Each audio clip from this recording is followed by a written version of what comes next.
Hello दोस्तों। आज हम इस वीडियो में देखेंगे कि ये पूरी श्रृंखला हम बनाने जा रहे हैं और पूरी श्रृंखला में ये देखा जाएगा कि ये सिखाया जाएगा कि शेयर मार्केट और इन्वेस्टिंग ये क्या है, और सबसे आसान तरीके से हम सिखाने की कोशिश करेंगे। तो यहाँ पे वही सिखाया जाएगा जो हमने पहले सीखा है और खुद किया है। यहाँ पे कोई भी स्टॉक रिकमेंडेशन या ऐसा कुछ भी आपको वो गेट रिच क्विक नहीं है, या यहाँ पे आपको long term get rich slow ही सिखाया जाएगा, लेकिन आपके नुकसान होने के चांस कम किए जाएंगे। तो अभी शुरू करते हैं। तो ये डिस्क्लेमर है, हमने पूरी कोशिश किया कि आपको सही जानकारी दी जाए। हो सकता है फिर भी ह्यूमन एरर हो जाए, तो उसकी हम कोई पूरी गारंटी नहीं ले सकते, लेकिन जो बेसिक्स हैं वो आपको सही ही मिलेंगे। तो आज का जो इस पहला जो हम सीखेंगे कि शेयर क्या है, what is share, share market क्या है, उसके बेसिक फंक्शन क्या है, और स्टॉक ब्रोकर्स के बारे में थोड़ा सा देखेंगे, एडवाइजरी नॉन एडवाइजरी। और वीडियो के एंड में ये मैं पूरा निचोड़ एक्सप्लेन भी करूँगा, डॉक्यूमेंट भी एक्सप्लेन करूँगा, लेकिन एट द एंड मतलब जो मेन मेन पॉइंट है वो भी करूँगा एक्सप्लेन। तो आप खुद देख सकते हैं ना। तो सबसे पहले व्हाट इज़ शेयर। शेयर एक कंपनी में आपको एक मतलब जब कंपनी पब्लिक जाती है ना, तो उसमें आपको एक पब्लिक हो या विदाउट पब्लिक हो, अगर कोई कंपनी अपना हिस्सा बेचती है तो आपको उसमें आप हिस्सा खरीदते हो तो आप उसके शेयर होल्डर हो जाते हैं। तो अभी आप कंपनी के मालिक हो, जितना आपने हिस्सा खरीदा उसका मालिक। लेकिन ज़्यादातर ये पब्लिक कंपनी में ही लागू होता है, दूसरियों में भी हो सकता है, प्राइवेट्स में भी। लेकिन हम अपने आप को इजी करने के लिए हम पब्लिक पे बारे ही सीखते हैं ना। तो कंपनी पब्लिक क्यों जाती है, पैसा पब्लिक अपनी अपना हिस्सा क्यों बेचते हैं, पैसे के लिए, ताकि उनको कोई फ़ायदा होता है तो अभी बेचते हैं, उनको अपना बिजनेस रन करना है ना।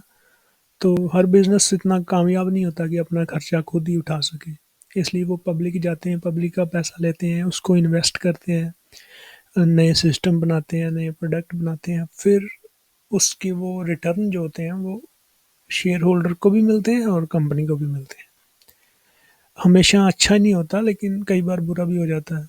तो जब पब्लिक जाती है कंपनी, उसका मतलब होता है कि कंपनी स्टॉक एक्सचेंज पे लिस्ट हो गई है। स्टॉक एक्सचेंज जैसे इंडिया में Bombay stock exchange, national stock exchange, ये दो मेन है, बड़ी है। तो जब आप हिस्सा खरीदते हो, कम जो कंपनी यहाँ लिस्टेड है उसमें से आप शेयर खरीदते हो, तो आप कंपनी के मालिक बन जाते हो, जितना भी आप हिस्सा खरीदते हो। ठीक है जी, ये होता है कंपनी का शेयर। और कंपनी जो इसको हम बोलते हैं इक्विटी कैपिटल, जो कंपनी पब्लिक जाके अपना शेयर बेचती है उसको इक्विटी कैपिटल बोलते हैं। ये डेब्ट कैपिटल से अलग है। मतलब आप यहाँ पे आपको डेब्ट पे होता है कि वो उधार होता है, वो कंपनी को चुकाना ही पड़ता है। और शेयर जो होते हैं, यहाँ ये आपको कंपनी की कोई रिस्पॉन्सिबिलिटी नहीं है। मतलब उस अगर कंपनी ज़ीरो गई, आपका सारा पैसा डूब गया, कंपनी को आपको कुछ नहीं वापस देना। हाँ, अगर कंपनी लिक्विडेट होती है, मतलब बैंकरप्ट होती है, तो उसके सारा एसेट बेच दिए जाते हैं, तो सबसे पहले जो कर्ज जो डेब्ट होल्डर है इनको मिलेगा, आपको नहीं मिलेगा। जो शेयर होल्डर है सबसे लास्ट होते हैं। मतलब पहले पहले जो कस्टमर होगा, फिर वो उनके वेंडर होंगे या सप्लायर होंगे, उसके बाद जिनको जैसे वो जिन्होंने डेब्ट सिक्योरिटीज़ या कर्जा लिया वो होंगे। तो सब उसको इन सबको देने के बाद जो भी बचेगा वो शेयर होल्डर्स में बांटा जाएगा, अगर कुछ बचेगा तो। इन केस ऐसा होता नहीं है ज़्यादा, लेकिन कई कंपनी हो जाती है बैंकरप्ट। तो ये हो गया जी शेयर। जब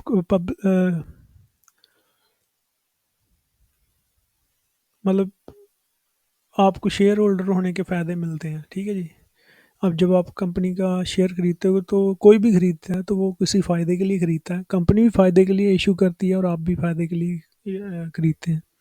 तो ये दोनों का फ़ायदा होना चाहिए तो तभी बात बढ़िया बनती है। तो शेयर होल्डर के ये फ़ायदे मिलते हैं, आप एनुअल जनरल मीटिंग में हिस्सा ले सकते हैं और वहाँ कंपनी के साल में एक बार सीईओ बड़े-बड़े जो ऑफिसर होते हैं वो आते हैं, बोर्ड मेंबर्स। आप उनको सजेशन वगैरह जितना भी आप हिस्सेदारी है उस हिसाब से उनको क्वेश्चन पूछ सकते हैं, सजेशन दे सकते हैं। आपको शेयर होल्डर होने का ये भी फ़ायदा है कि आपको कंपनी की रिपोर्ट और इन्फॉर्मेशन भेज दी जाती है या ईमेल द्वारा या आपके घर। आपको कंपनी के मुनाफे में से डिविडेंड भी मिलता है, जो कंपनी का प्रॉफिट होता है जो शेयर करती है अपने शेयर होल्डर्स के साथ।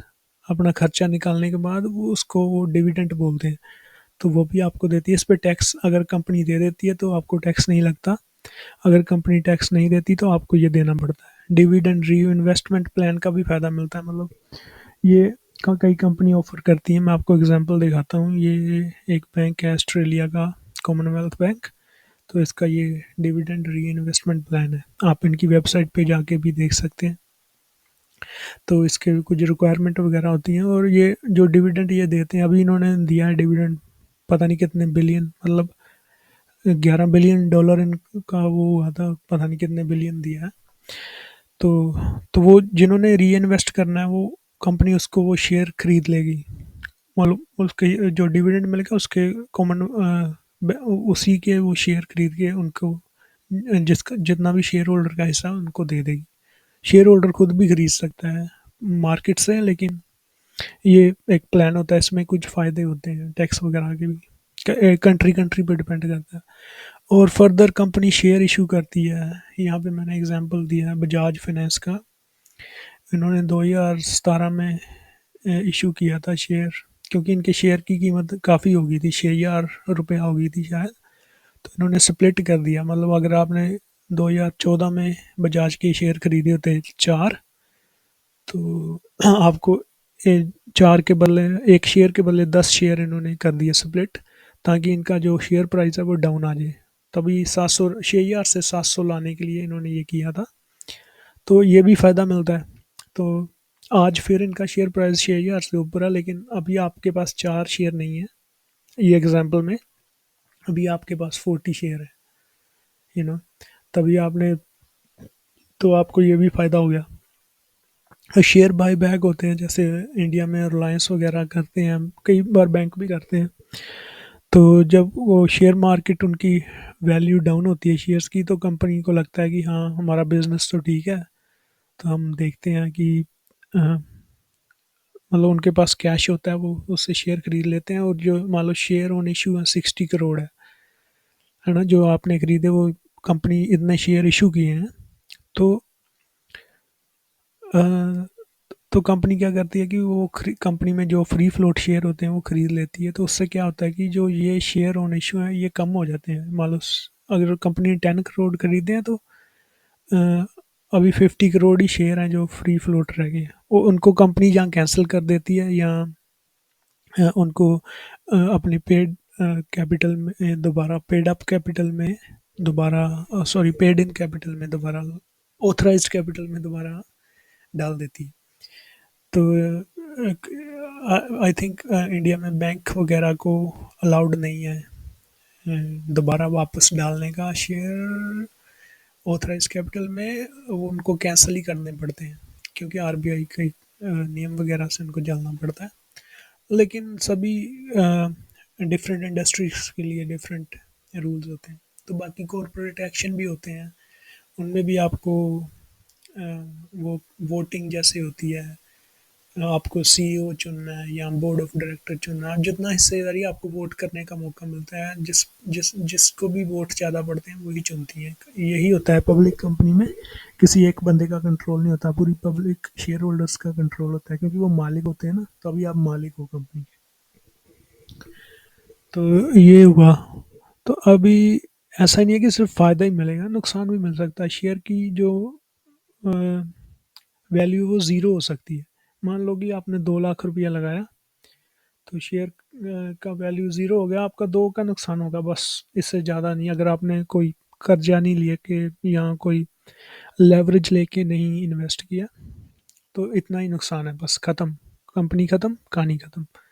लेकिन अपसाइड है जो, उसमें नो कैप। अभी मैं एग्जांपल देता हूँ बजाज फाइनेंस की, जो 2013 में अगर आपने बजाज के 2 लाख रुपये लगाए होते हैं, तो उसका मार्केट कैप था, मार्केट कैप मतलब टोटल शेयर प्राइस अलग है, मार्केट कैप अलग है। मार्केट कैप मतलब कि वो कंपनी की टोटल की वैल्यू कितनी है, वो टोटल की वैल्यू थी 5,000 करोड़ रुपया, 2013-12 की बात कर रहा हूँ। आज उसी कंपनी की वैल्यू है 4 लाख करोड़ रुपया। तो सीधा सीधा 100 टाइम्स, ये 100% नहीं, 100 टाइम्स, यानी कि प्रतिशत में तो ये बहुत ज़्यादा हो गया, 10,000 हो गया शायद, या 1,000। तो मान लो आपने 4 लाख रुपया अगर 2013 में ये सब बजाज फाइनेंस के शेयर खरीदे होते, तो अपसाइड ऐसा है कि आज वो आप 100 गुना हो गया होता, यानी कि 4 करोड़ रुपया, 400 लाख। तो ये अपसाइड आज भी कंपनी है, आज भी अपसाइड है, ठीक ना। आगे फ्यूचर के 10 साल ये और भी जाएगी। तो अगर बिजनेस अच्छा करते रहे, कंपटीशन वगैरह ये सब देखना होता है। तो ये है कंपनी। कई लोगों को ये डर होता है कि उनका शेयर जीरो चला जाएगा, तो इस डर की वजह से वो कभी इन्वेस्ट ही नहीं करते, ना सीखते। यही डर निकालने के लिए हमने ये शुरू किया। तो आपको पहले तो ये डर अपने दिल से निकालना है, और एक बार ट्राई करना है छोटी अमाउंट से, जितना आप लॉस ले सकते हैं, बड़ी अमाउंट से नहीं। तो दूसरा ये नहीं करना कि टाइमिंग नहीं कभी करना मार्केट को, कि मार्केट को टाइम नहीं करना, बिजनेस को आप कर सकते हो कि मार्केट कब गिरेगा और कब हम खरीदेंगे, ये नहीं करना। क्योंकि यहाँ पे वॉरेन बफेट की एग्जांपल दी है, उनको भी उनको भी नहीं पता कि कब, मतलब ये करना है। तो अगर वॉरेन बफेट को नहीं पता, तो बाकी तो ये सोशल मीडिया पे जो चल रहा है आज, तो आप अगर आपको अपना नुकसान कराना है तो वो कर सकते हैं फॉलो। लेकिन हम मैं आपको ये सलाह नहीं दूंगा, अगर मतलब दुनिया के बेस्ट ऑफ बेस्ट लोगों को नहीं पता, तो जिनके पास इतना पैसा रिसोर्सेज हैं, तो आपको कैसे पता होगा। ठीक है। तो हम फैसला कैसे करते हैं कि क्या खरीदना है, कौन सा शेयर खरीदना है, क्योंकि शेयर मार्केट में तो बहुत सारे शेयर हैं। मतलब इंडिया में 6 से 7 हज़ार कंपनीज लिस्ट हैं। तो हमें क्या पता कौन सा अच्छा है, कौन सा बुरा, क्यों। यही तो सारी गेम है। तो इतना आसान नहीं है। ऐसे नहीं है कि यू नो ऐसे नहीं है कि आप कोई भी उठा के खरीद लोगे। रिमेंबर कि हमने पहले क्या सीखा है, कि शेयर का प्राइस ज़ीरो हो सकता है। तो आप नहीं चाहोगे कि आपकी हार्ड अर्न मनी ज़ीरो हो जाए, कोई भी नहीं चाहेगा ना। तो ये बहुत ज़रूरी है। आप एक कंपनी, मतलब आप फॉर एग्जांपल बजाज फाइनेंस पढ़ लोगे ना, एक कंपनी, तो इसका मतलब ये नहीं है कि आपको सारा कुछ पता लग गया। हाँ, उस कंपनी के बारे में ही पता लगा है, लेकिन ट्रुथ क्या है? ट्रुथ ये है कि उस इंडस्ट्री में वो एन एफ बी फिसी इंडस्ट्री है, जिसमें बजाज फाइनेंस ऑपरेट करती है। उस इंडस्ट्री में 9,000 कंपनीज हैं इंडिया में। तो आरबीआई ने जिनको लाइसेंस दिए हैं, आधी उनमें रद्दी हैं, लेकिन हाँ, आपको ये देखना है कि कंपटीशन क्या कर रहा है। ठीक है जी। आपने पहले भी हमें बताया था कि ये जब वो करते हैं अपना अ, मतलब सेवा करते हैं कंपनी वाले, तो जिनकी वो सेवा करते हैं वो उनको पैसा देते हैं, और ये जो पैसा ये सभी को चाहिए। ये जो 9,000 बंदे हैं, ये सभी इस पैसे के पीछे हैं। ये पैसे के पीछे हैं और पैसा इनके पीछे है। ठीक है। तो ये बात है। तो ये देखना है कि कौन सी मैनेजमेंट अच्छी है, इंडस्ट्री में क्या हो रहा है, नई टेक्नोलॉजी कैसे इफेक्ट करेगी। अम, बहुत कारण होते हैं। नई टेक्नोलॉजी कैसे इफेक्ट करेगी, कंपनी का नया डिसीजन उनको कैसे इफेक्ट करेगा, कंपटीशन क्या आया है। ठीक है। तो कंपटीशन क्या है, नए प्रोडक्ट क्या है, आरबीआई के क्या क्या नए कानून आए हैं, इंडियन गवर्नमेंट ने कोई नया कानून तो नहीं ला दिया कहीं, किसी का किसी स्टेट का कर्जा माफ़ तो नहीं हो गया। ये सारा कुछ देखना होता है, इसलिए ये इतना आसान नहीं है। मतलब अगर एक बंदे को ये अकेले को करना पड़े तो ये पूरी करने में 3 साल लग जाएंगे, 3 से 2 साल फुल टाइम। इतना टाइम किसी के पास होता नहीं अगर आप फुल टाइम नहीं हो। इसलिए बेस्ट होता है कि खुद भी सीखना चाहिए, लेकिन किसी प्रोफेशनल की हेल्प लेनी चाहिए। उनको एडवाइज़र बोलते हैं। तो उनका काम क्या होता है कि वो रजिस्टर होते हैं इंडिया में, सेबी से रजिस्टर होते हैं। हर कंट्री में वो उनको लाइसेंस मिलता है गवर्नमेंट से। तो वो आपको एडवाइस दे सकते हैं कि आपको कहाँ इन्वेस्ट करना चाहिए, कहाँ नहीं करना चाहिए, है ना। फीस लेते हैं थोड़ी, लेकिन हाँ ऐसे कि आपका रिस्क कम हो जाता है। आप यू नो जीरो नहीं होता, स्टिल वो भी मिस्टेक कर सकते हैं क्योंकि ह्यूमन है। तो आप जो सबसे मेन चीज़ आपको देखनी है कि आपके इन्वेस्टमेंट गोल क्या है, आप क्यों पैसा निवेश कर रहे हो। पैसा बनाना इन्वेस्टमेंट गोल नहीं है, वो तो सभी बनाना चाहते हैं ना। दुनिया का कोई ऐसा बंदा नहीं होगा जो पैसा इस वजह से लगाता है कि उसका नुकसान हो। तो आपको ये देखना है कि अ, मतलब अ, आपका मतलब इन्वेस्टमेंट गोल क्या है। मैं आपको मोटा मोटा बताऊँ, सबसे पहला आपका गोल जो होना चाहिए, पैसा बचाना कैसे है। ठीक है, बनाना नहीं बचाना, मतलब उसका लॉस नहीं करना। ठीक है। तो ऐसी किसी भी कंपनी या बिजनेस से दूर रहना जिसकी आपको समझ नहीं है, और जिसकी इंडस्ट्री के बारे में आपको पता नहीं है, या आपकी कोई मतलब कोई नॉलेज नहीं है आपको। ठीक है। क्योंकि इस अगर सिर्फ चार्ट देख के आप इन्वेस्ट करोगे तो वो कुछ नहीं पता। आपको नहीं पता वो चार्ट किस कैसे अप गया, कैसे डाउन गया, क्या पता कुछ पीछे कुछ बैकलैश, मतलब कुछ गड़बड़ हुई हो तभी वो ऊपर गया नीचे गया ना। सबसे पहला तो ये होना चाहिए, लेकिन आपका कुछ भी हो सकता है। आप डिपेंड करता है आप कितने पैसे कमाते हो लाइफ में, कहाँ हो, कहाँ जाना चाहते हो। और दूसरा होना चाहिए, मतलब काफ़ी गोल होते हैं, लेकिन ये आपके दिमाग में क्लियर होना चाहिए आप क्यों निवेश कर रहे हो, स्ट्रेटजी क्या है आपकी। ठीक है ना। तब जब आप फिर आपको कोई इन्फ्लुएंसर इन्फ्लुएंस करेगा तो आप अपना ये चेंज नहीं करोगे। अगर आप लॉन्ग टर्म के लिए होल्ड कर रहे हो और कुछ आपको और जानकारी मिलती है तो आप चेंज नहीं करोगे। अगर आपकी जो नीज वो क्या बोलते हैं उसको, नींव पक्की है ना। तो कई कंपनियां डिविडेंड देती हैं ज़्यादा, कई में कैपिटल ग्रोथ होती है ना। तो आपको ये देखना आपके एज कहाँ है, क्या करना चाहते हो। तो ये डिफरेंट टाइप्स ऑफ के शेयर होते हैं, जैसे इनकम शेयर होते हैं जो डिविडेंड देते हैं। इंडिया में आईटीसी, एसबीआई है ना। ब्लू चिप शेयर होते हैं जैसे कि इंडिया की निफ्टी 50 की कंपनीज होगी। ग्रोथ शेयर होते हैं जिनमें ग्रोथ ज़्यादा होती है, डिविडेंड शायद ना दें लेकिन ग्रोथ ज़्यादा होगी, जैसे कि एप्पल की कंपनी होगी। सिक्लिकल होते हैं जैसे कि BHP बिल्टन हो गया, ये कोला, कोले की खाने, गोल्ड, ये सिक्लिकल शेयर्स हैं, गोल्ड कंपनीज।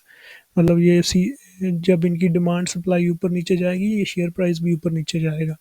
तो ये ग्रोथ इतनी नहीं करते अनलेस इनमें रिस्क भी ज़्यादा रहता है। तो रिवॉर्ड भी होता है लेकिन रिस्क भी ज़्यादा रहता है। डिफेंसिव शेयर होते हैं जो कि ना ऊपर जाते हैं ना नीचे जाते हैं, सिर्फ आपकी कैपिटल सेव करते हैं। ठीक है, मतलब आपको पता है कि आपका पैसा नहीं डूबेगा, लेकिन आपको ये भी पता है कि आपको रिटर्न भी कुछ ज़्यादा नहीं मिलेगी। ठीक है जी, ये हो गया, ये आप देख सकते हो पॉज करके। तो नेक्स्ट पे चलता हूँ।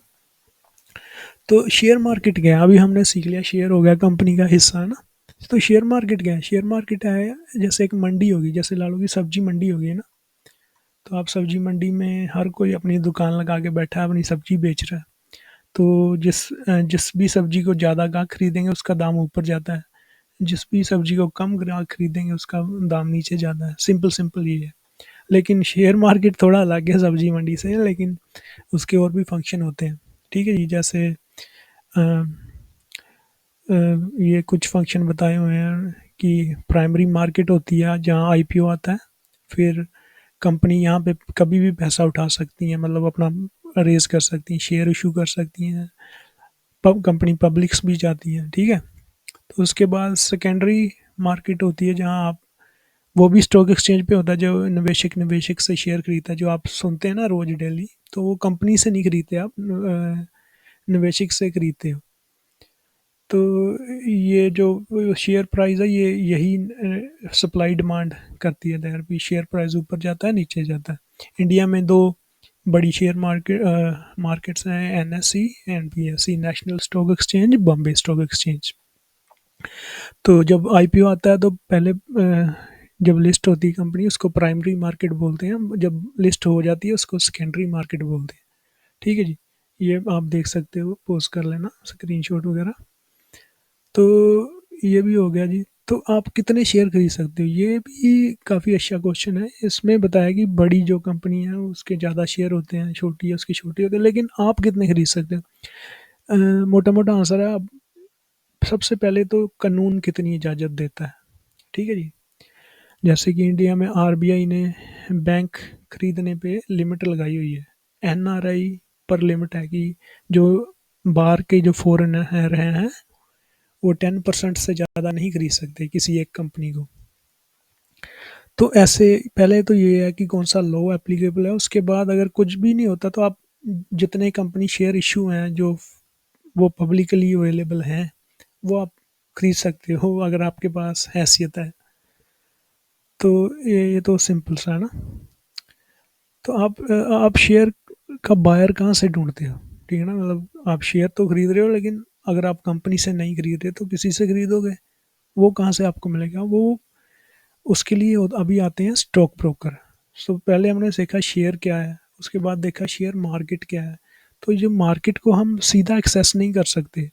ऐसा नहीं कि हम सीधा मार्केट से खरीद लेंगे बॉम्बे स्टॉक ना, उसके लिए जो ब्रोकर होते हैं जैसे Zerodha, pro stocks, H D F C securities, ऐसा ये डील करते हैं यहाँ। कंपनी ने इनको यहाँ पे शेयर लिस्ट कर दिए तो ये पब्लिक होगी, अभी आप खरीद सकते हो, लेकिन ये हम हैं इन्वेस्टर, ये कोई दूसरा इन्वेस्टर है ना। तो जब पब्लिक होगी ये आपस में खरीद बेच करते हैं, लेकिन सीधा नहीं खरीदते, सीधा भी नहीं खरीदते और सीधा इनसे भी नहीं खरीदते, ये खरीदेंगे ब्रोकर से। ब्रोकर से आपको अकाउंट बनाना पड़ेगा, फिर आप ऑर्डर लगाओगे और ब्रोकर यहाँ पे सेटलमेंट होती है। तो ब्रोकर यहाँ से लिंक होते हैं, ये आपस में ये शेयर ट्रांसफ़र कर कर आपके पैसे लेंगे या देंगे, या अगर डिपेंड करता है आप बाय कर रहे हो या सेल कर रहे हो, तो उस हिसाब से ये आपको शेयर इशू करेंगे और आपका नाम कंपनी के शेयर रजिस्टर में जाएगा, आपके डीमैट में शेयर आ जाएंगे। ठीक है, तो अभी आप मालिक बन गए और जिसने बेचे हैं उसके अकाउंट में पैसे चले जाएंगे। सिंपल ये हो गया। तो ये भी आपको मैंने अभी समझाया कि share secondary market primary market क्या है। अभी स्टॉक ब्रोकर भी दो टाइप के स्टॉक ब्रोकर होते हैं, एक जो आपको एडवाइस भी देते हैं और एक नॉन एडवाइजरी होते हैं। तो एडवाइजरी ब्रोकर जो होते हैं वो आपको टिप्स देते हैं कि कोई गारंटी नहीं होती लेकिन उन्होंने रिसर्च की होती है, जैसे इंडिया में H D F C securities है या मोतीलाल ओसवाल है, तो वो आपको बताते हैं कि ये कंपनी का उनका ये टारगेट है, तो आप फिर देख सकते हो कि ये आपका टाइम सेव हो जाता है। तो हमेशा वो सही नहीं होते लेकिन इसमें आपको खुद इतना वो नहीं रिसर्च नहीं करना पड़ता। तो जो नॉन एडवाइजरी होते हैं जैसे जीरोधा, प्रो स्टॉक्स हो गया ना इंडिया में, तो ये आपको कोई एडवाइस नहीं देंगे, आप जो मर्जी खरीदो जो मर्जी बेचो, इनका काम है आपको खरीद के देना और बेच के देना। यू यू आर रिस्पॉन्सिबल, मतलब आप खुद रिस्पॉन्सिबल हो। ठीक है, ये भी सिंपल है। तो ये तो आसान हो गया ना। तो दैट्स इट, आज के लिए इतना ही है। तो लेकिन इन सबको जो हमने अब सीखा, कंपनी है, शेयर मार्केट है, देन स्टॉक ब्रोकर है ना। तो मतलब कंपनी होगी H D F C, share market B S C, stock broker Zerodha. ठीक है जी, लेकिन इनके ऊपर भी कुछ होता है, वो जो अथॉरिटी होती हैं जो इनको वॉच करती हैं, जैसे इंडिया में सेबी है, हर देश में अलग अलग होती है, सेबी एक है लेकिन फॉर एग्जांपल बैंक्स और एनबीएफसी या इंश्योरेंस कंपनी के ऊपर और भी अथॉरिटीज़ होती हैं। वो जैसे आरबीआई हो गया, आरबीआई, मेरे को याद नहीं आ रहा अभी, आरबीआई और बहुत सारी होती हैं अथॉरिटीज़, यूडीआई शायद कुछ ऐसा आता है, इंश्योरेंस की अथॉरिटी है। तो ये अलग से देखती हैं, ये अलग से इनकम टैक्स ऑफिसर होता है ये, वो भी। तो ये काफ़ी हद तक सेफ हो जाता है कि इतने लोग इनको देख रहे हैं तो गड़बड़ का चांस कम ही होगा। फिर भी लोग कर जाते हैं, ऐसा नहीं है। तो इन्वेस्टर ये इंडिया की हैं, ये दूसरे कंट्रीज़ की हैं। तो यही आज हमने ये सीखा है कि शेयर एक बिजनेस में हिस्सा होता है। शेयर कंपनी इशू करती हैं पैसे, अपने पैसे रेज करने के लिए, और निवेशक हैं जो वो शेयर खरीदते हैं अपनी, जो उनके इन्वेस्टमेंट गोल होते हैं, ज़िंदगी के गोल होते हैं, उनको पूरा करने के लिए। शेयर होल्डर अगर जब बन जाते हैं, आप कंपनी में निवेश कर देते हैं, तो आप उसके मालिक बन जाते हैं। उसके साथ काफ़ी आपको राइट्स मिलती हैं और जिम्मेदारी भी आती है कि आपको देखना होता है कि बिजनेस क्या करेगा, क्या कर रहा है, इंडस्ट्री में क्या हो रहा है। तो वो तो हमने बता दिया आपको।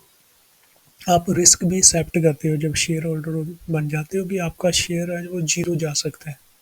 ठीक है जी। तो ये अभी आपको फिर स्टॉक ब्रोकर के भी जो शेयर, जब कंपनी पब्लिक हो जाती है उसको फ्लोट बोलते हैं। फ्लोट, पब्लिक फ्लोट हो जाती है, तो तब आप शेयर जो कंपनी से नहीं खरीदते, वो दूसरे निवेशकों से खरीदते हैं, वो भी स्टॉक ब्रोकर के द्वारा। और आप डायरेक्ट स्टॉक एक्सचेंज से डील नहीं करते। ठीक है जी। ये मैंने डॉक्यूमेंट आपको समझा दिया। अभी मैं ना आपको ये अपने वर्ड्स में एक्सप्लेन करूँगा। हाय, हाय फ्रेंड्स, अभी मैं ना, हमने जो भी डिस्कस किया है वो उसका मैं, जो मेरे को समझ आया, वो जो हमने अप्लाई किया उसका निचोड़ अभी मैं बताऊंगा। मेन मेन पॉइंट तो हमने डिस्कस कर लिए हैं। तो मेन जो नोट्स है ना, तो सबसे जो मेन नोट्स मैंने ये आपको बताना चाहूँगा कि सबसे पहले आपको जानना है कि व्हाई, आप क्यों निवेश कर रहे हो। ठीक है, पैसा बनाना इसका आंसर नहीं कि पैसा बनाना है। हाँ, पैसा सभी को बनाना है, लेकिन क्यों, मतलब अम, ये सबसे ज़रूरी चीज़ है। ठीक है, मे भी अभी आपको समझ नहीं आएगा, लेकिन आपका कभी नुकसान होने का चांस है ना, वो कम हो जाएगा। और दूसरा जो आपने देखना कि योर गोल्स, आपके ना गोल्स क्या हैं। तो और आप रिस्क को देखोगे, रिस्क कितना ले सकते हो, और और रिस्क कितना ले सकते हो और कितना नुकसान सह सकते हो। ये मेन मैंने इस पूरे कोर्स में अभी आपको बताना चाहूँगा। बट अभी जो, ठीक है नहीं, तो रिस्क का ये है कि आप रिस्क को डाइवर्सिफाई कर सकते हो ना, लेकिन जितना ज़्यादा रिस्क होगा उसमें पैसा भी उतना ज़्यादा बनने का चांस होगा। जितना कम रिस्क होगा पैसा भी कम बनेगा। ठीक है जी। जो चलो, अभी ये नोट्स जो मेन थे वो अभी हमने देख लिए हैं। तो अभी शेयर के बारे में तो हमने सीख लिया कि व्हाट इज़ शेयर, है ना, कंपनी का एक एक हिस्सा हो गया ना। तो तो डेप्ट कैपिटल और इक्विटी कैपिटल जो है वो अलग है ना। तो इक्विटी कैपिटल में वापस कुछ नहीं मिलता, यानी कि कह लो कि बाबा जी का ठुल्लू। मगर अगर कुछ नुकसान हुआ है, डेब्ट में ये है कि कंपनी का जो भी बिकेगा बेच बाच के वो रिकवर कर सकते हैं। ठीक है। तो ये हो गया। तो गोइंग पब्लिक के बारे में भी हमने सीखा। गोइंग पब्लिक का मतलब, जब कंपनी पब्लिक जाती है, आईपीओ लाती है, इसका मतलब है कि वो अपने शेयर बेच रही है। तो उसमें कोई भी खरीद के उसका हिस्सेदार बन सकता है। और शेयर खरीदने का कंपनी को ये फ़ायदा होता है कि वो रेज़ मनी करते हैं, इक्विटी कैपिटल भी करते हैं, डेब्ट भी करते हैं, और भी होते हैं वो भी करते हैं। लेकिन मेन इक्विटी में उनको ये फ़ायदा होता है, उनका रिस्क ज़ीरो होता है, उनको कोई वापस नहीं देना। हाँ, उनको ज़िम्मेदारी से चलना है, नियम फ़ॉलो करने हैं, लेकिन कुछ वापस नहीं होता, है ना? तो फिर उसके बाद ये हमने देखा कि शेयर होल्डर्स के बेनिफिट्स क्या हैं। बेनिफिट्स में देखा कि आपको कंपनी के एनुअल मीटिंग में बुलाया जाता है, रिपोर्ट्स मिलती हैं, डिविडेंड मिलता है, डिविडेंड री इन्वेस्टमेंट प्लान मिलता है, शेयर इशू जब होते हैं उसमें आपको भी हिस्सा मिलता है, शेयर बायबैक से आपको फ़ायदा होता है, और कंपनी का कैपिटल ग्रोथ से भी आपका शेयर प्राइस बढ़ने से भी आपको फ़ायदा होता है, और काफ़ी जो जैसे वोटिंग डलती है उसके भी आपको फ़ायदा होता है। ठीक है जी। लेकिन हमने बेनिफिट्स तो देख लिए, नुकसान नेगेटिव नुकसान ये है कि आपका पैसा ज़ीरो हो सकता है। ठीक है जी। सबसे बड़ा नुकसान तो यही देखना है, पैसा बचाओ। और तो ये नुकसान है, पैसा खो सकता है, और यू नो अगर आपने लिवरेज किया है तो आप दूसरे का भी पैसा खो दोगे। वैसे नुकसान नहीं है ये, लेकिन आपका लिमिटेड होता है कि जितना भी आपका शेयर है, ऐसा नहीं कि आपने शेयर खरीद लिया और पूरी कंपनी के मालिक बन गए, नहीं। सिर्फ जितना आपका हिस्सा है उतना ही आपकी हस्ती है। ठीक है जी।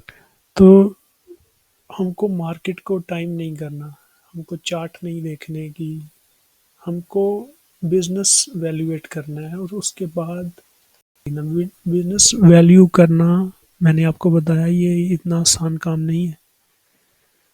अब बिजनेस वैल्यू करने में बड़े बड़े जो अकाउंटेंट हैं, इन्वेस्टमेंट फर्म्स हैं, ये सभी मिलके ना तो तब भी गलत कर जाते हैं। वॉरेन बफेट जैसे वो गलत कर जाते हैं। तो इसको ये ऐसा मत लेना कि ये बहुत आसान काम है, अपने दिमाग से ये निकाल दो।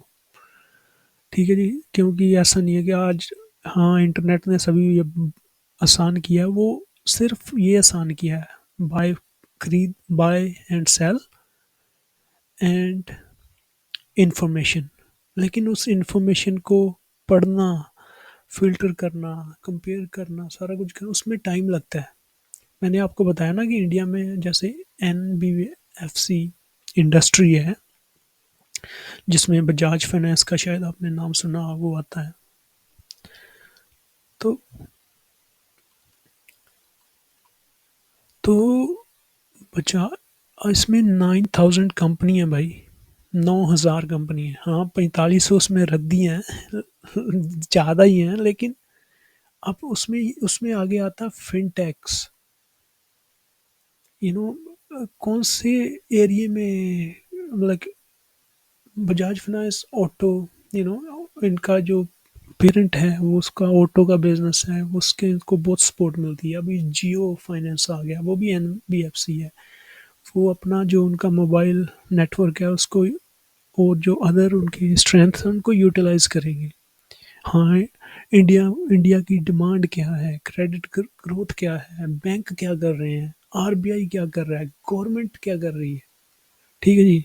ये सिर्फ मोटा मोटा मैंने आपको बताया, ये इससे ज़्यादा, इससे भी मतलब एक आदमी को ये करना हो तो 3 4 साल लगते हैं पूरी प्रॉपर रिसर्च करने में। इतना टाइम तुक्का लगाना एक अलग चीज़ हो सकता है, कोई सीधा बजाज फाइनेंस खरीदे, लेकिन अगर आपको होल्ड करना है ना तो उसके लिए नॉलेज चाहिए।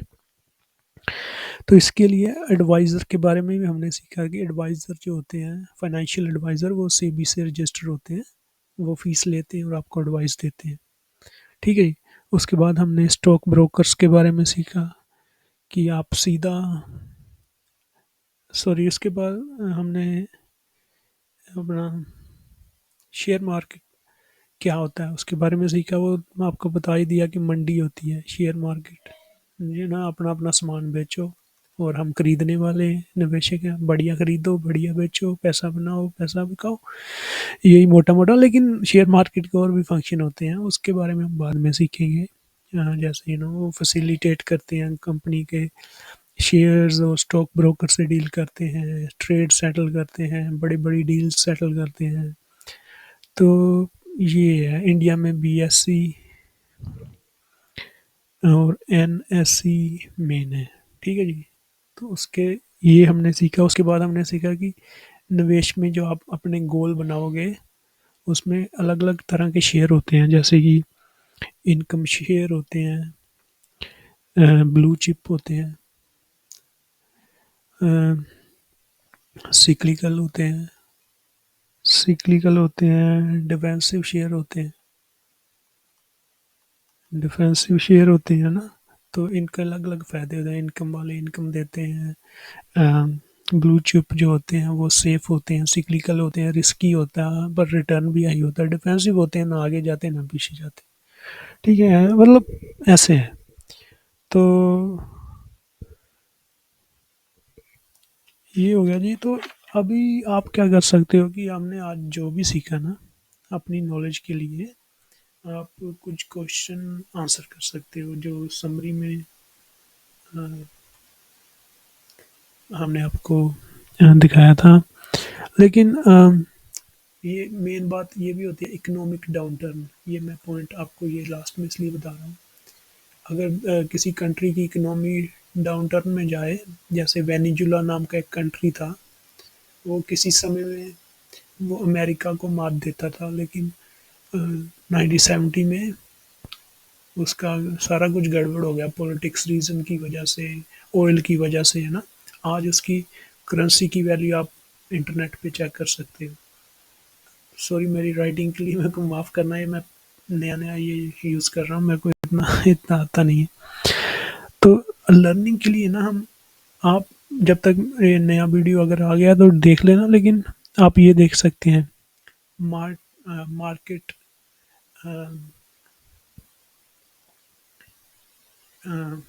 इंडिसेस क्या होते हैं, हम आगे सीखेंगे, लेकिन आप खुद देखोगे ना तो आपको आसान हो जाएगा। मार्केट इंडिसेस क्या होते हैं, सेक्टर्स क्या होते हैं, सेक्टर्स क्या होते हैं, how to buy and sell share. अगर आप एक बार एक शेयर खरीद के देखो ना, कोई भी छोटा मोटा, 100 रुपये का ही खरीदो, एक स्टॉक ब्रोकर से अकाउंट बनाओ और खरीद के देखो। ठीक है जी। और अगर आपका कोई क्वेश्चन होगा तो हमें बताना। तो मिलते हैं जी नेक्स्ट वीडियो में। हमारा फेसबुक पेज भी है और ग्रुप भी है। और अगर आपको ये डॉक्यूमेंट चाहिए, आप मेरे को ईमेल कर देना, मैं आपको सेंड कर दूंगा। तो thank you for your support. अगर कुछ अच्छा लगा, कुछ वैल्यू मिली, तो आई बी अप्रिशिएट अगर हमें आपको कुछ फीडबैक दे सकें या एनीथिंग। तो थैंक यू। मिलते हैं नेक्स्ट वीडियो में।